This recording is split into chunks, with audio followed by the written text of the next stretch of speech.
Good morning. Thank you for joining me again. I cannot believe that we are at 98,000 subscribers. Thank you for that. Today is Monday, and I have a laundry list of household jobs to do. Let's see. We need to tackle some laundry, polish the mahogany pocket doors in the entrance hall, vacuum the stairs, make a rustic loaf of bread, and cook something delicious for dinner.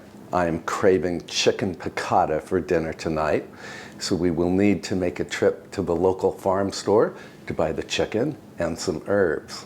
So please hang out with me, and we will see what we can accomplish today.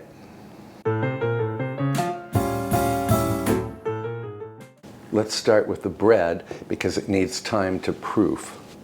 So I need 4 cups or 555 grams of either bread flour or all-purpose flour.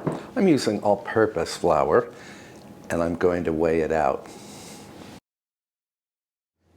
Now I need 2 teaspoons of active dry yeast.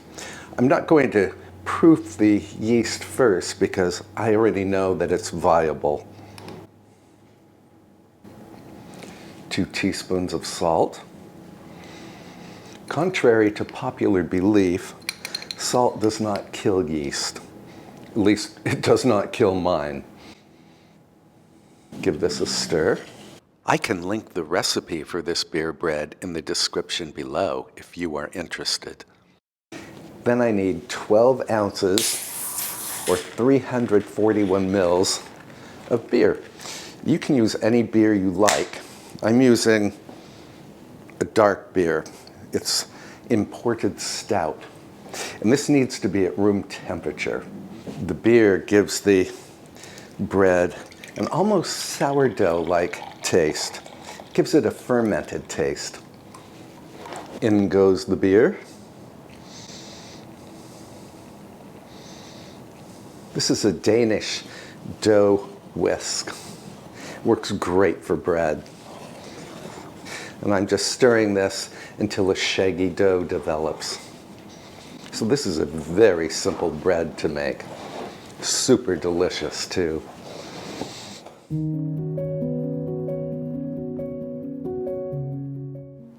I'm going to knead the dough on my marble board. I bought this board at a kitchen supply store many years ago. It's great for kneading yeast dough. It's great for pastries. I am not going to add any additional flour as I knead the dough.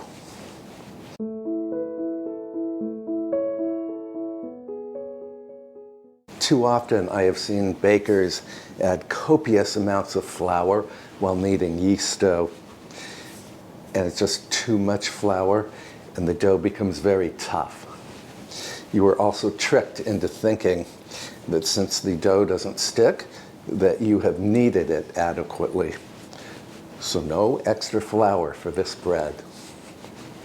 And I will knead the dough until it turns smooth and elastic. My dough is fully kneaded now. It is smooth and elastic. And I just remembered that I did not add 1 tablespoon of olive oil to the mixture. So I'm going to knead that in right now.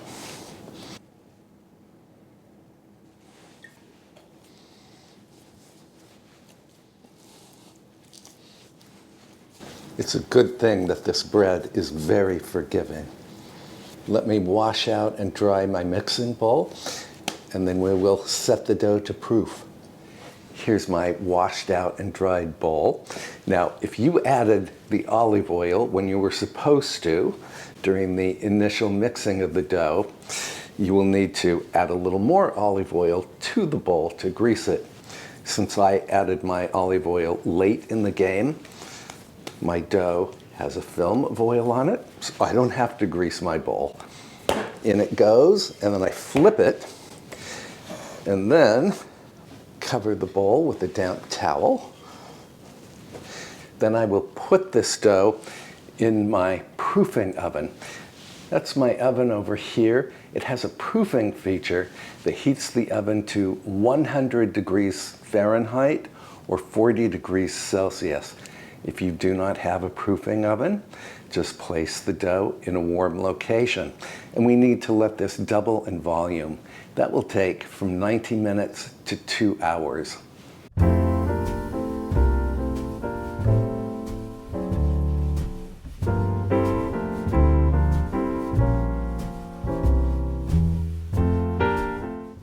I need to clean up the decks, and then we can get cracking on those pocket doors.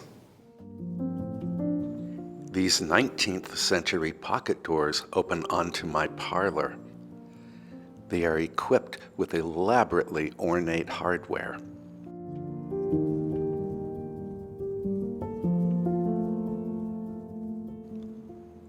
My colleague Lizette discovered a button on each door that reveals a handle for pulling the doors closed.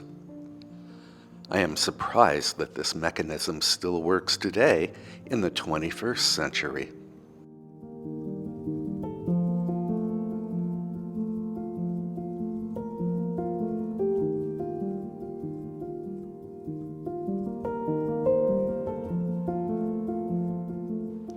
My goal today is to restore the doors to their original, highly polished glory.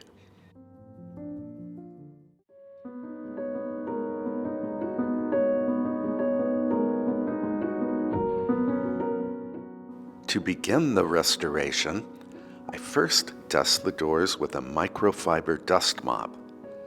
The mop has an extendable handle that allows me to reach the top of the doors without the need of a stepladder.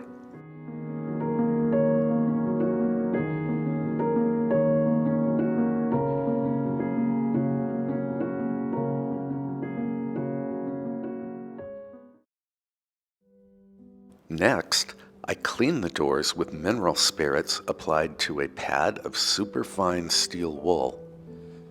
Mineral spirits will dissolve the countless layers of wax that has been applied to the doors over the centuries. The spirits will also dissolve grease and grime on the wood.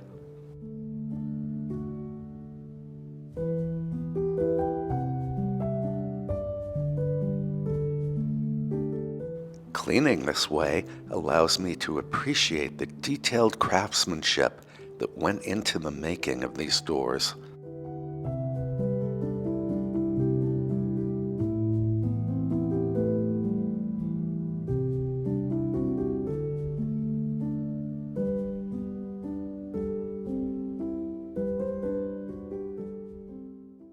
The mineral spirits dissolve the old wax and any grease on the doors. That's why you see these cloudy areas. I'm going to let the mineral spirits dry. Meantime, we can start some laundry. Shout out to the genius who invented laundry detergent sheets. The sheets are very easy to use, and you can cut them in half for small loads.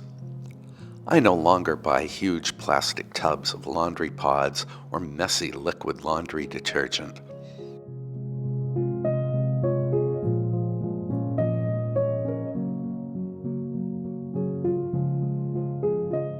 Back to the pocket doors. I use a clean, dry cloth to wipe away the years of accumulated grease and wax that the mineral spirits have dissolved.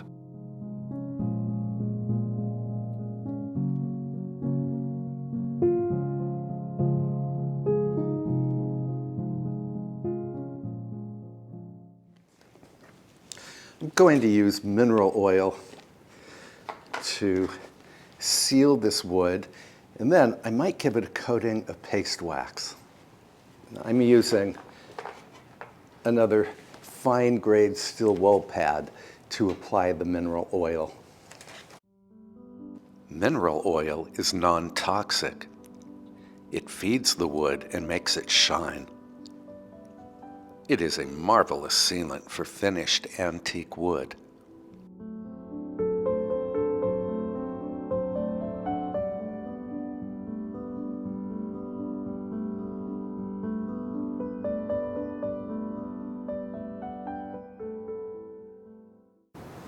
I'm going to let this mineral oil sit for about 1 hour so that it can feed the wood.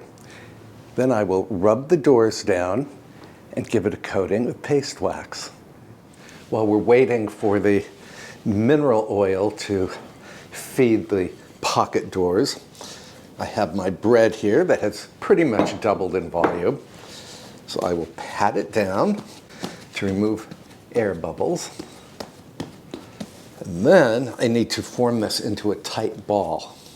And to do that, you take the ends of the dough, pull them under, and you create surface tension on the top of the dough, just like that. Then I'm going to pinch the seam to seal it. I don't know why, but I love pinching dough. And then I have a smaller bowl here. I'm going to add a little olive oil.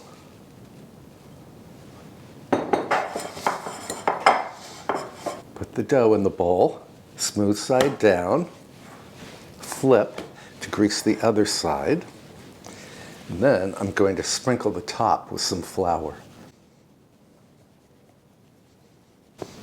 As before, cover the bowl with a damp towel. And then I'm going to let this dough rise until almost doubled in volume. That will take from 30 minutes to 1 hour.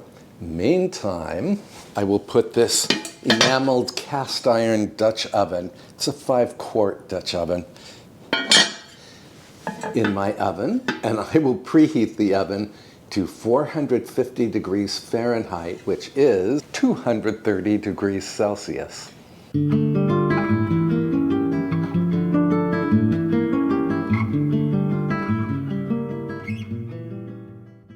And while the oven is preheating and the dough is proofing, we can return to the pocket doors. Well, I think these doors look great right now. I could simply buff the mineral oil to bring the doors to a brilliant shine, but instead I'm going to apply some mahogany tinted paste wax, and then we will let that set, and then I can buff it to a shine.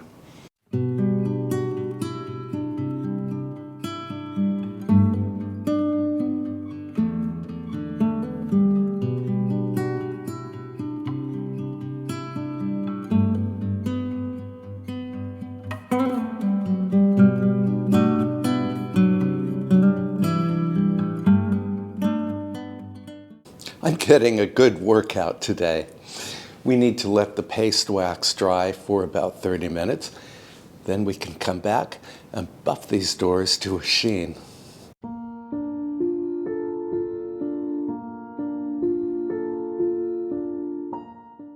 I just put my laundry in the clothes dryer, and now I think our dough is ready. Oh yes, we have doubled in volume. Now I need to fetch the ripping hot Dutch oven. And do remember how hot this pan is. I cannot tell you how many times I've burned myself by forgetting that a lid was hot. Going to add a little more flour to the top of this loaf so that it will not stick in the pan. And then flip this into the Dutch oven so that the seam side is up. And then just for looks, adding a little more flour. See how I took my glove off? That would have been very dangerous if I had forgotten. This goes into the oven for exactly 30 minutes.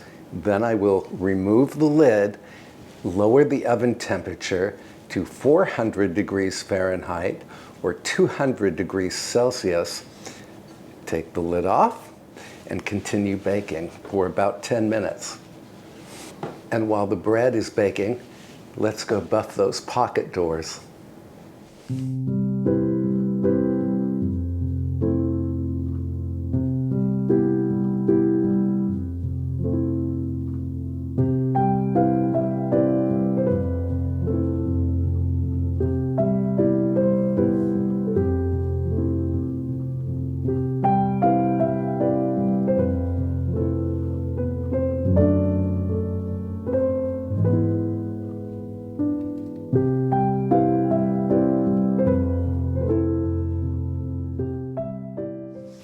I am getting quite a workout. Well, this was a bit of work, but I love how these 200-year-old pocket doors turned out.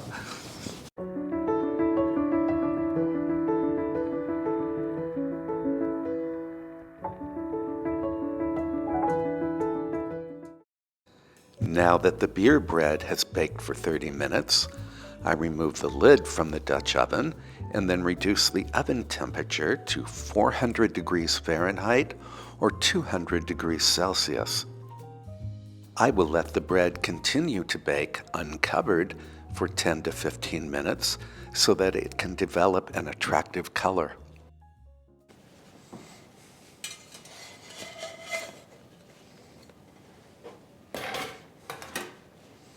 I think this rustic loaf of beer bread turned out just beautifully.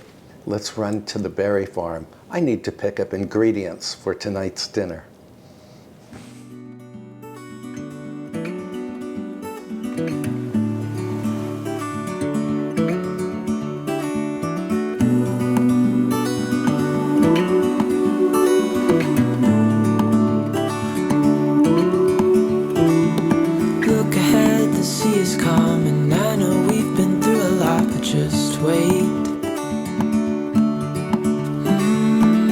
For better days to come and carry us like wind in our sails.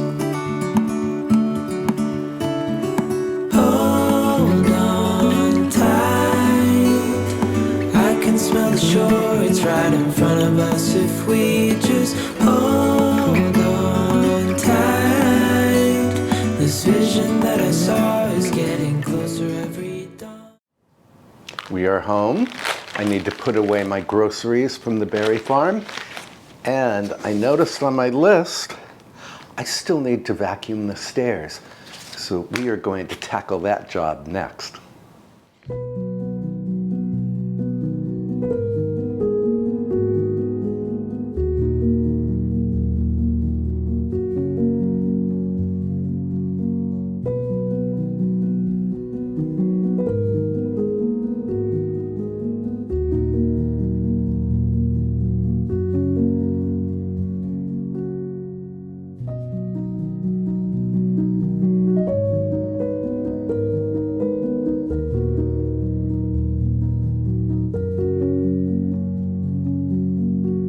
As is often the case when I clean, one job leads to another job. After I vacuumed the stairs, I then vacuumed and mopped the entire entrance hall. I can link all of the products we used today in the description below if you are interested.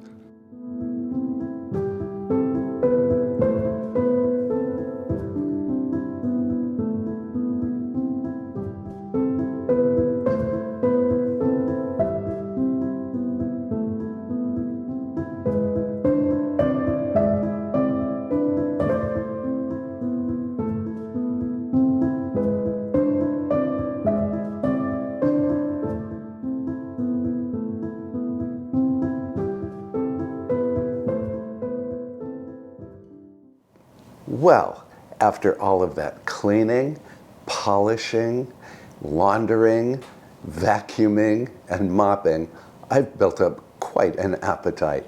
I'm going to fix chicken piccata for dinner, and I'm going to serve it alongside some roasted cauliflower florets. This is a great dinner for a weeknight because it comes together very quickly and it's really delicious. Olive oil, salt, pepper, and just for fun, I'm going to add some smoked paprika. Toss, and my oven is preheated to 400 degrees Fahrenheit or 200 degrees Celsius. Into the oven they go.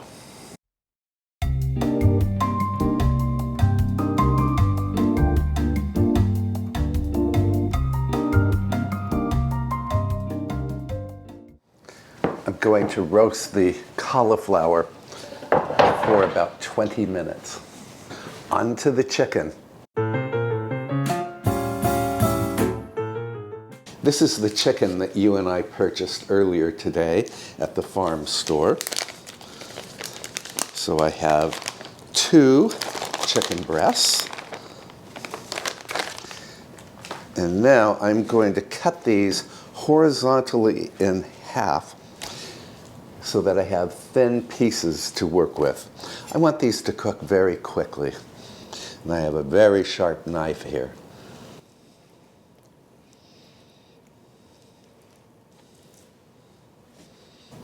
I want to pat these dry. Then I need to wash my hands. Now I want to pound these chicken cutlets to about a 1/2 inch thickness. And I will do that on a piece of cling film. So this is the meat pounding gadget. And you want to start in the center of each cutlet and then work your way towards the ends. I will link this chicken piccata recipe in the description below. I'm going to place these on a tray over here. Guess I could have delayed washing my hands. Actually, this one is already thin enough.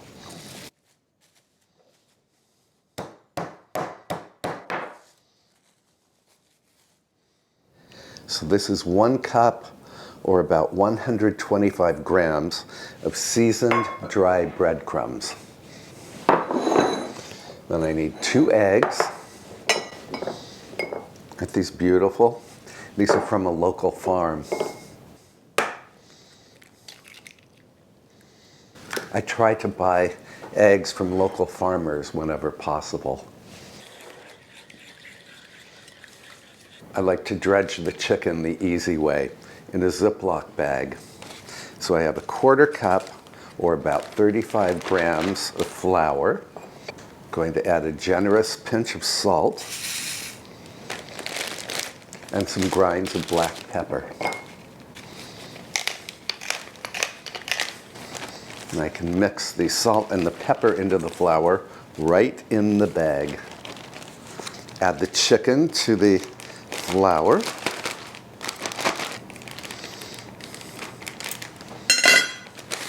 Seal the bag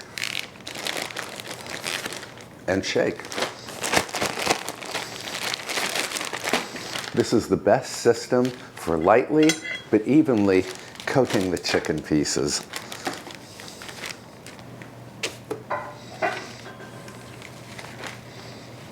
Look at that. These are perfectly coated. Then you don't have a lot of waste of the flour. After I cook the chicken, I will transfer it to another baking tray that is lined with clean parchment. So dip the chicken first into the egg, and then let the excess egg drip from the chicken. Then into the breadcrumbs.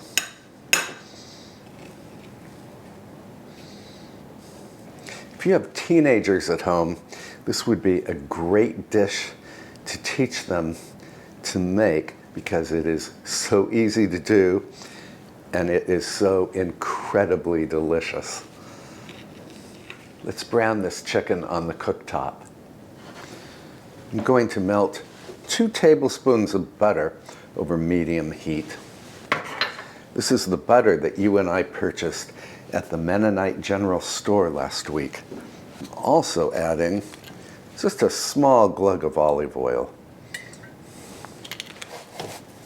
Now I'm going to brown the chicken for about 2 minutes on one side and for 30 seconds to 1 minute on the other side. I'm only browning the chicken. I'm not cooking it all the way through just yet.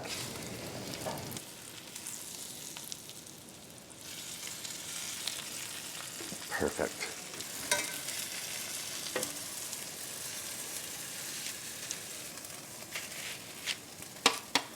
When the cauliflower is done, I transfer it to my lower oven to keep it warm at 200 degrees Fahrenheit or 90 degrees Celsius. Then I put the brown chicken in a 350 degree Fahrenheit or 180 degrees Celsius oven to let it finish cooking while we make the simple piccata sauce. I'm going to wipe out my skillet here.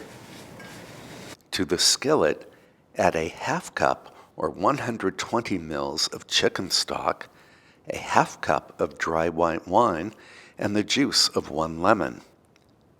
Bring this to a boil over medium heat. Then reduce the heat and let simmer until the sauce reduces and begins to thicken slightly, about 2 minutes. Off heat, stir in 4 tablespoons of drained capers and 3 tablespoons of butter. Swirl the pan until the butter melts. Then stir in a handful of fresh chopped parsley. We have just enough time to build a fire in the parlor. Then we can plate up the chicken and enjoy our dinner.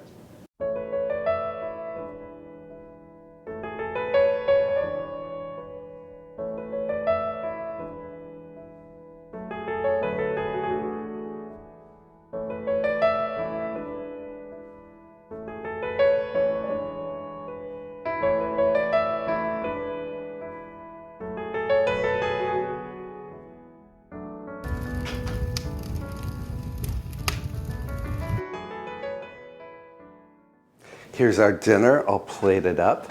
Now I want to add some of this luxurious sauce to the top of each chicken cutlet.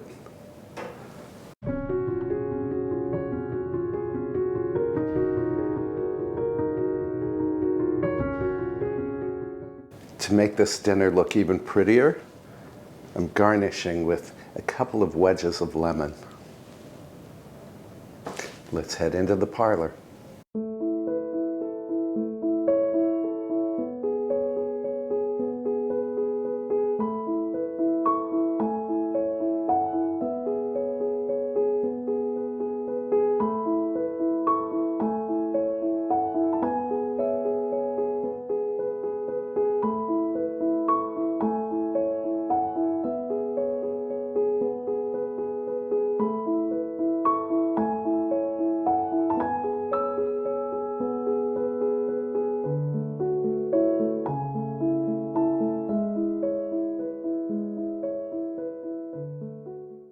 I cannot wait to tuck into this dinner.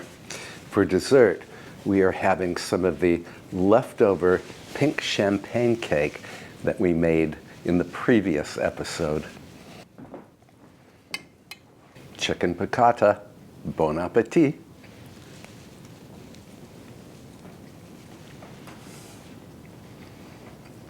This is so delicious. I really ought to make chicken piccata more often.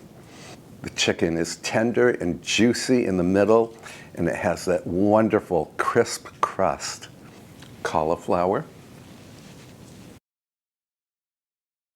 This is just the perfect dinner. And what did it take us? 20, maybe 25 minutes? Well, we certainly accomplished a lot today. Thank you so much for keeping me company while we polished the pocket doors and we vacuumed the stairs and we mopped the floor and we even did a load of laundry. And of course, we made this incredible dinner. If you learned anything useful from this video, or if you found it entertaining, I hope you will click the like button. And please be sure to subscribe and to tap the little bell icon to receive notifications every time I upload a new video. We have a new video coming to you on Sunday. Again, thank you so much for spending time with me. I hope you will give this chicken piccata dinner a try someday. I can put a couple of my other videos up here or up here that you can enjoy between now and my next upload. Until then, please treat yourself well, and I will see you on Sunday. Chin chin.